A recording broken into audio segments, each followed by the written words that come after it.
This story is brought to your ears by all our fantastic supporters on Patreon. To get in on the action yourself with bloopers, extras, and the occasional early story, join us at patreon.com/voiceofallmtg. We'd like to thank our newest patrons, Austin Richardson and Trevor Lennon, for already donating. For more stories or just a chat, visit voiceofallmtg.com. And now, Voice of All presents The Gathering Storm, Chapter 12, by Django Wexler. What about giants? The pair of them in the basement certainly gave me a workout. Can we scrape some of those together? I'm certain that can be arranged. This was a Knight of Despair, a hollow-cheeked figure in dark armor. Guildmaster, Tace's patience was fraying. would you please listen to me for a moment? I'm listening. I just disagree. You cannot expose yourself to needless risks. Can. And they're not needless. What about gargoyles? Though those might not be much good underground. Could I speak to you alone? Kaya glanced at the Knight of Despair and his retinue, and then shrugged. I'll expect a report on the field force you put together. Very good, Guildmaster. He left the room with a clank of heavy armor, soldiers and priests shuffling after him. Kaya was left alone with Teysa in this small conference chamber high atop Orzhova. Like everything else in the great cathedral, it was opulently furnished, with gilt-framed portraits of bankers past staring down from the walls and heavy purple carpet softening the stone floor. The intricately inlaid table was polished to a mirror sheen. Kaya couldn't help but wonder how many of the bonds of debt that weighed down her soul had been forged here, in this room, lives ruined by the stroke of some bureaucrat's pen. We need to have a discussion. You know, What is there to discuss? You made me the guildmaster, so my decision is final. I made you Guildmaster because it was the only way to save your life. The others were ready to kill you before you woke up and take the risk that grandfather's personal debts would transfer to whoever slit your throat. I convinced them that this way was safer. Teysa rubbed her eyes with the heel of her palms, as though she were beginning to regret that decision, and Kaya softened a little. I get it. Really. I'm grateful. I know you didn't have to stick your neck out for me. You helped me when I needed it. I can't forget that. I was getting paid. Or so I thought. Bolus, the slimy snake, had known following his instructions would get her trapped here. And I need to think about what's best for the guild. If you get yourself killed fighting Vraska or anyone else, it could be catastrophic for the Orzhov. Look, I understand that. But I'm pretty good at not getting myself killed, you know. Teysa smiled slightly. I can imagine. But as I said, it's an unnecessary risk. It's a necessary one. I owe Rao. Orzhov forces are going to support him. I owe him, not the Orzhov. So I have to be there. You understand? Teysa stared at Kaya for a long moment, and then shook her head. No. But I can see I'm not going to change your mind. Kaya grinned. Fair enough. I promise I'll be careful. You'd better be. Teysa looked down at the force reports, scrolls scattered like seeds across the vast table, and sighed. Do you need my help with those? No. Go get some rest. I'll make sure Ral has the troops he needs. Kaya stifled a relieved groan, gave Teysa a nod, and slipped out of the conference chamber, passing through the door in a wash of purple light. Not strictly necessary, of course, but she liked to walk through walls from time to time, just to prove to herself that she still could. The entire vast cathedral was starting to feel more and more like a cage, gilded and decadent, but just as confining. She could feel the obligation she'd assumed from Karlov's ghost when her blades had cut him down. They wrapped around her like 1,000 spiritual chains, each one tying her to some poor debtor who'd made a bargain with the Church of Deals. Releasing them cost her strength, and it cost the Orzhov money. Break too many at once, and one or the other of them would collapse. Would that be so terrible? Kaya daydreamed idly as she ghosted down the corridors toward her own chambers, avoiding the guards out of habit.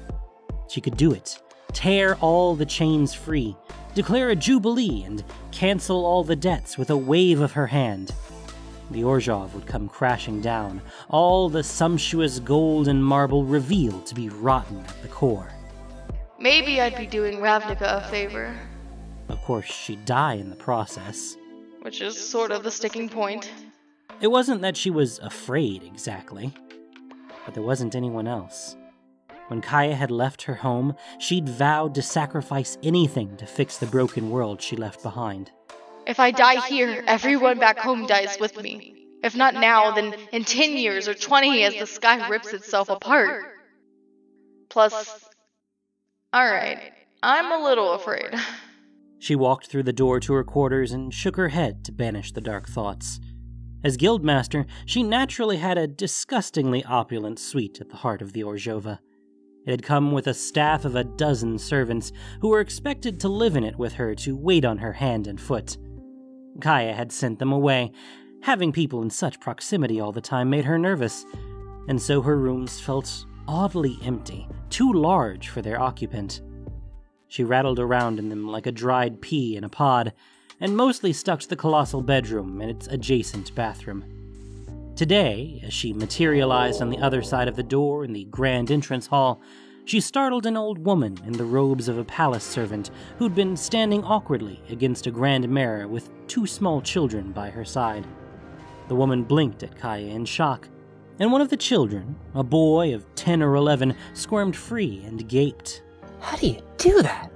Walk through walls? It's an act. Svet. The old woman yanked him back.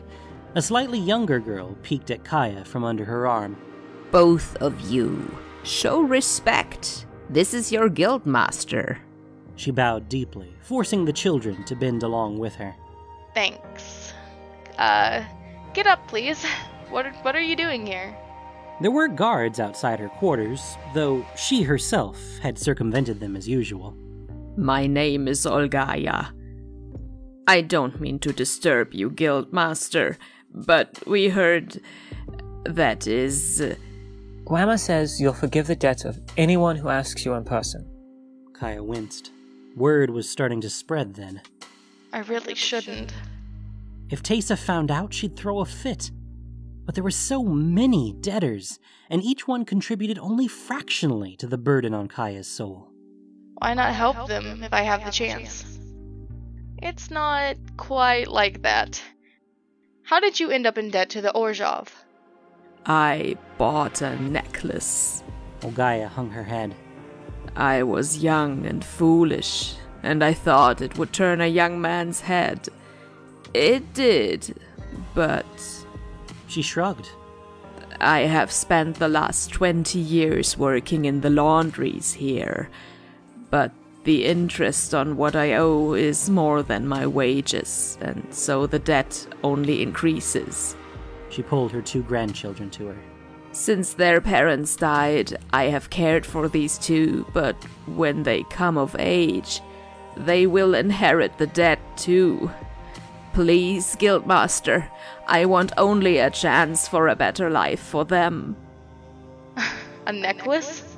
A mistake, maybe, but this woman had spent her entire life paying for it. How many children work for me, paying for their grandparents' mistakes?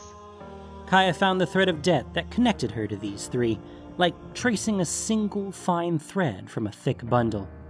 With an effort of will, she snapped it, feeling a tiny pain in her chest. Olgaya gasped and straightened up slightly.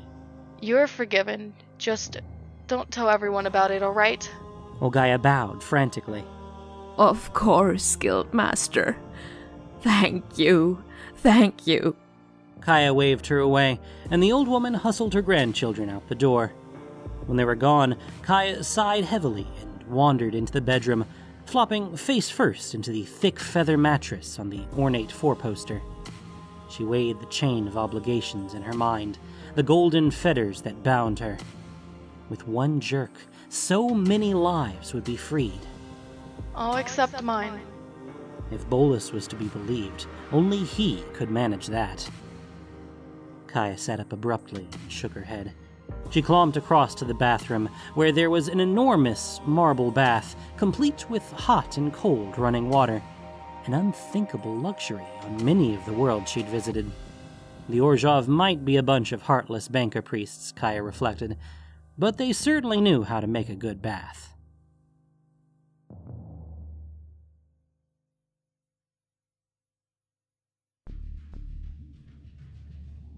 There was no true wilderness left on Ravnica. After 10,000 years or more of civilization, no patch of land had not been built on, burned down, plowed under, and built again a dozen times. The rubble belts that fringed the 10th district were not natural in any sense. They were the absence of civilization, its negation and destruction. Probably, Ral thought, the Gruul clans liked it that way, or else they didn't know the difference. As a planeswalker, he had seen true wilderness on other worlds, but no Ravnican could understand what that truly meant. In either case, while the Gruul ranted endlessly about nature and its power, they lived among ruins, parasites scavenging from what the other guilds created. They had never been the primary enemies of the Izzet League, but of all the guilds, Ral found them perhaps the most incomprehensible. It was a cold day, but at least the rain had briefly abated, with only occasional spitting squalls under a gray, sunless sky. A few days of reasonable sleep hadn't restored Ral completely, but it had gone quite a ways, as had an unfortunately brief visit from Tomek. Now he wore his long coat and the latest version of his accumulator, fully charged and ready. The Mizium bracers on his arms crackled in anticipation. Behind him walked a company of Scorchbringers, Viashino soldiers equipped with flamethrowers. The reptilian humanoids barked and growled to one another in their guttural variant of the common tongue, flicking tongues indicating their high spirits. They spent most of their time on guard duty, restrained from using their weapons lest they burn down the labs and workshops they protected. So, Ral imagined they were looking forward to a chance to cut loose in the open field. The bulk of the force accompanying them, as Aurelia had promised, was provided by the Boros Legion. 2 battalions of infantry marched in disciplined columns, shielded spearmen at the fore and archers behind. Sergeants in notched helmets prowled up and down the files, lambasting their soldiers for infractions of drill that were incomprehensible to Ral. At the head of each battalion, a battle flag with the Boros emblem flapped proudly, surrounded by an honor guard. Boros soldiers were overhead, too. Several flights of Sky Knights, rock-riding lancers, flew over the expedition, scouting out the ground in front of them. They shared the air uneasily with their Azorius counterparts riding on griffins. More Azorius cavalry held the flanks of the ground force, several squadrons of hussars in brightly polished armor on each side. They rode over ancient roads and plazas, through buildings half-collapsed and tangled with vines and sprouting trees. Some patches of the rubble belt had been ruined for a very long time, while others had fresh burn scars. This was the boundary of Gruul territory, where the Boros fought their endless war against the encroaching chaos. As they passed beyond it, the trees grew taller, the grass deeper, and the crumbling stone hulks of ancient structures were submerged in green, as though they were wrecked ships sinking below the waves. Commander Ferjin, accompanied by a half-dozen young aides-de-camp, walked at the center of the Boros formation, her dark eyes watchful. She glanced in Ral's direction as he fell in beside her, taking 2 strides for each of hers to keep pace. We're nearly there. Ral glanced down at the gadget in his hand, a Mizium and crystal thing that the chemisters had hurriedly thrown together. A polished window on top grew brighter as they approached the node, and it hummed softly as he waved it in a circle. Just past that wall, I think. Looks like an old square. The Minotaur rumbled, shading her eyes with one hand.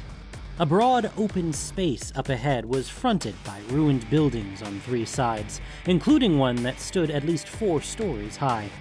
I don't like it. Good spot for an ambush. The Gruul haven't come after us so far. Maybe they won't attack at all. They'll attack. They always do. Be ready.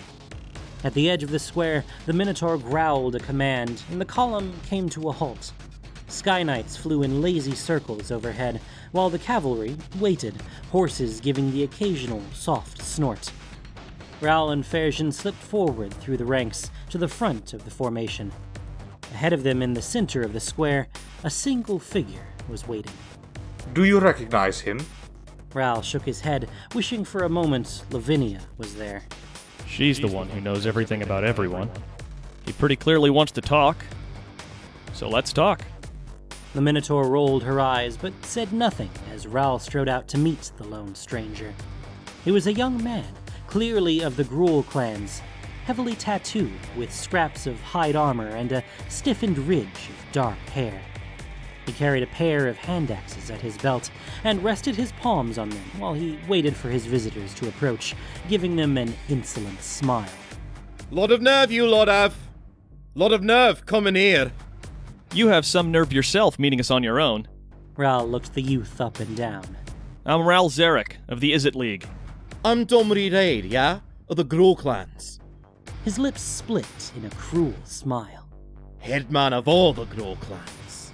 Borborigmos might want a word with you if you go around saying things like that. Domri grinned wider. Already had it. Duel of the century, they're calling. And you won? Domri spread his hands. I'm here, ain't I? And he's not, so here's what. Take your shiny-ass toys and get yourselves out of here while you still can, understand? Else we're gonna have trouble. We're not here to stay. It's only for the duration of the emergency. Domri leaned forward until he was only inches from Raoul's face. Don't give a damn about you or your emergency. If this big bad dragon comes to mess with us, we'll fight him too. Fight everyone. That's Gruul, see? Old Bobo, he tried talking, and look where that got him. I ain't making that mistake. Big words for a man alone. Oh, don't worry. Domri took a step back and spread his arms. I ain't alone. A piercing cry rang through the air. Raoul looked up to see a Sky Knight falling, his griffin's flank ripped open in a shower of blood by a monstrous eagle. More birds were descending, flocks of them, hawks and owls and crows by the thousand. They glowed, a dark, verdant green, and Raoul could feel the pulse of magic around them. He raised his hands and closed his gauntlets into fists. Lightning crackled all around him, then spearing up into the sky, catching the largest of the avian attackers. The eagle gave a screech as it burst into flame, falling into the grass square, a burning mess, and power arced onward from one bird to the next. Crows exploded in bursts of black feathers. Back to the lines! Ferjin took Raoul by the shoulder. I can deal with a few birds. But more movement caught Raoul's eye. From around the periphery of the square, a cloud of dust was rising, and at the head of it, he could see a solid line of wild boar. They were huge, as big as a man, with the same intricate tattoos as Domri and the same dark green glow. Each sported a pair of massive tusks, backed by 1,000 pounds of porcine muscle. Domri drew an axe in each hand and laughed wildly as the boar surged past him. Back to the lines? They made it just in time, scrambling behind the wall formed by the front rank of Boros troops, their worn metal shields interlocking with practiced ease. Their leveled spears formed an impenetrable thicket, but the boars continued their charge with a suicidal fury, throwing themselves onto the line of steel points. The sheer mass of their impact disordered the line, driving soldiers back or knocking them off their feet. Even impaled and bleeding, the boars kept thrashing, snapping the shafts that harried them. When they got close enough, their tusks tore shields away and ripped through armor, leaving broken bodies bleeding into the grass. The Boros troops knew their business, however. Men and women in the front line dropped their spears when the boar shattered them and drew swords, closing in to slaughter the massive beasts. Behind them, the second line formed, and archers knocked their arrows. Overhead, the sky had become a swirling melee of birds and griffins, a flock of harrying animals attacking each Sky Knight. The Sky Knights fired their bows with preternatural precision, sending a steady rain of eagles, hawks, and crows plummeting to the earth. Here they come! Archers, ready! Through the dust thrown up by the charge of the boars, Raoul could make out a host of fleeting shapes, pouring out of the ruined buildings in a tide of muscle, leather, and steel. Here and there, heads were visible above the murk, giants with shaggy, multicolored hair and massive stone clubs. Raoul had a sudden moment of doubt. That's a hell of a lot of them. Then bared his teeth in a savage grin and shouted to his Viashino troops. Go! Get out front! The lizards bounded forward, threading around the knots of struggling Boros troopers and the few surviving boars to make a thin skirmish line in front of the Legion's shield wall. Behind them, the archers loosed a flight of arrows with a sound like a flock of birds ascending, shafts zipping overhead and descending like dark rain. The well-trained soldiers had another volley aloft before the first had landed, and figures shrieked, stumbled, and fell as the horde came on. Sudden, blinding light as the Scorchbringers ignited their weapons. Tongues of flame licked out, touching the shrouded figures and leaving them ablaze, sweeping back and forth. Men and women danced like maddened puppets, engulfed in flames, shrieking as they burned. A wave of javelins and thrown axes came in response, and a few of the Scorchbringers went down, one of them detonating in a spectacular explosion. The remainder fell back slowly, playing their fires over the advancing Gruul Anarchs, then slipping back to safety behind the line of Boros spearmen. The Gruul came on, full of berserk fury, leaping over their own charred dead with swords and axes in hand. Most were human, hair wild, wearing leather armor or none at all, skin thick with tattoos and eyes wild with rage. Ogres loomed among them too, large and thick-skinned, wielding huge clubs that Raoul doubted he could even lift. For a moment, it seemed like they would smash the Boros line through sheer momentum, but the trained soldiers locked shields and grounded their spears, and the furious wave of Anarchs broke against them like a wave against rock. They hacked at the protruding spears, trying to dodge between them, or simply hurled themselves forward and trusted to luck. The front line was suddenly thick with the dead and dying, and the Boros troops dropped their spears, drew their swords, and engaged the survivors. In moments, a wild melee developed, and it was difficult to see anything at all. One of the giants was down, pin-cushioned by 100 arrows, but another waded gleefully into the press, its huge club sweeping back and forth, breaking friend and foe alike. The Boros line bent before it and threatened to break. Raoul reached over his head and yanked downward, and energy roared from the accumulator on his back and licked up into the sky. A moment later, the sky rumbled in answer, and a titanic bolt of lightning descended, striking the huge creature as it raised its club for another swing. The weapon slipped from its hand, falling heavily to the earth as the giant was outlined in brilliant white for a moment. Then it toppled, smoking, and collapsed to a cheer from the Boros soldiers. There! It's Domri! Something huge loomed out of the dust, taller and broader than the giants. It had a vaguely humanoid shape, squat-bodied and long-legged, but it was made of the stuff of the rubble belt.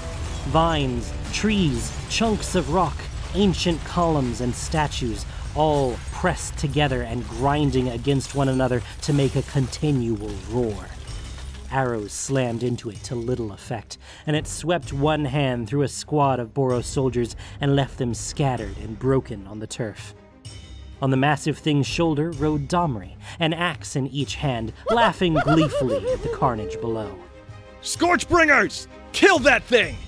Raoul didn't wait for the Viashino to regroup, but charged himself, with Ferjin at his side. Lightning exploded from his fingertips, playing across the huge ruin elemental, stone and wood exploding in its wake. The thing twisted as though it could feel pain, and brought one huge hand down to crush Raoul like an insect. He dodged backward, stumbling as the blow sent a shockwave through the earth, and sent a concentrated pulse of power into the elemental's hand, blowing it apart in a shower of rocks and wooden splinters. Fire licked out from a dozen directions, scorching the elemental, and it reared up and cast about for its attackers. Domri jumped down from its shoulder and charged Ferjin, who drew her greatsword and stood to meet him. Steel rang against steel, the laughing youth pressing the attack, spinning and twisting away from the stolid Minotaur's attacks with distressing ease. Ral sent a blast of lightning at him, and Domri ducked aside. Before Ral could press the attack, he had to dance away from the elemental again, narrowly avoiding being crushed. Okay, that's about enough of that. Normally, the best way to deal with an elemental would be to kill whoever had summoned it, but in the chaos of battle, they could be anywhere. Well, that just leaves the direct approach. The thing was badly damaged, blazing in several places as flamethrowers continued to torment it. Ral pulled all the power he could from his accumulator, his gauntlets glowing white, and focused it to a lance of brilliant energy. When the elemental reared up again, he unleashed the blast, a beam of light that punched through the thing's core and blew a huge spray of rocks and ancient masonry out of its back. The vast creature groaned, then started to come apart, rock and flaming trees thudding to the ground as it disintegrated. Domri gave a shout of triumph, and Ral turned in time to see Ferjin's sword knocked from her hands. The young man spun, burying one of his hand axes deep in the Minotaur's ribs. But it stuck fast, and his triumphant shout cut off when she grabbed him and brought her horned skull down hard in a vicious headbutt. Domri's nose broke with a crunch Ral could hear across the battlefield, and he staggered backward into the billowing dust of the elemental's collapse. Ral raised a hand to send lightning chasing after him, but the accumulator on his back only gave an empty whine. He swore as Domri vanished, then hurried to Ferjin's side. The Minotaur had fallen to one knee, gripping the axe Domri had left behind. She jerked it free, and with a gasp tossed it away, blood soaking her uniform. Commander? A Boros lieutenant jogged over and offered a crisp salute. Get a healer! She needs— Later. Report. Ferjin pushed herself to her feet. Yes, sir. The enemy is in full retreat. The day is ours. Deploy perimeter patrols. Gather our wounded and make certain the bastards haven't left any nasty surprises behind. Yes, sir. And then... Ferjin glanced at Ral. Fetch me a healer, if there's one to spare. Yes, sir. The lieutenant saluted and hurried off. You sure you're all right? Ral eyed her bleeding side. I've had worse. That was more than I expected. Ral gave a slow nod. Someone warned them we were coming. Bolus. Nevertheless... The Minotaur gestured around them, at the ancient square now liberally strewn with corpses. You've got your bit of ground. I hope your mad engineers can do something worthwhile with it. Don't worry on that score. A white-coated Boros medic hurried over. We'll take it from here.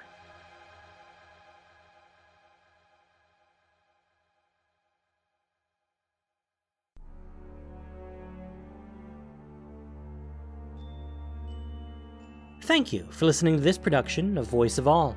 As listener-supported entertainment, we rely on you not just for the voices of the characters, but also to keep us going and growing. If you enjoyed what you heard, please support us by rating and reviewing us on iTunes, or following us on Spotify, SoundCloud, Stitcher, YouTube, and Google Podcasts, or just plain sharing with your friends. You can also support us financially on Patreon for exclusive perks. The Gathering Storm was written by Django Wexler. The podcast was produced and edited by Gendo Keshi, with sound editing by Noxshade. This week's story featured the voice talents of Nilani, Ryan Yoshitani, Melissa Sheldon, Sidney Hinds III, Mel Teach, Mycroftian, Penny, Sean Thomas, and Sharon Grunwald. Voice of All is unofficial fan content, permitted under the Wizards of the Coast fan content policy. Magic the Gathering is copyright Wizards of the Coast. Thanks so much for listening, and y'all have a great day.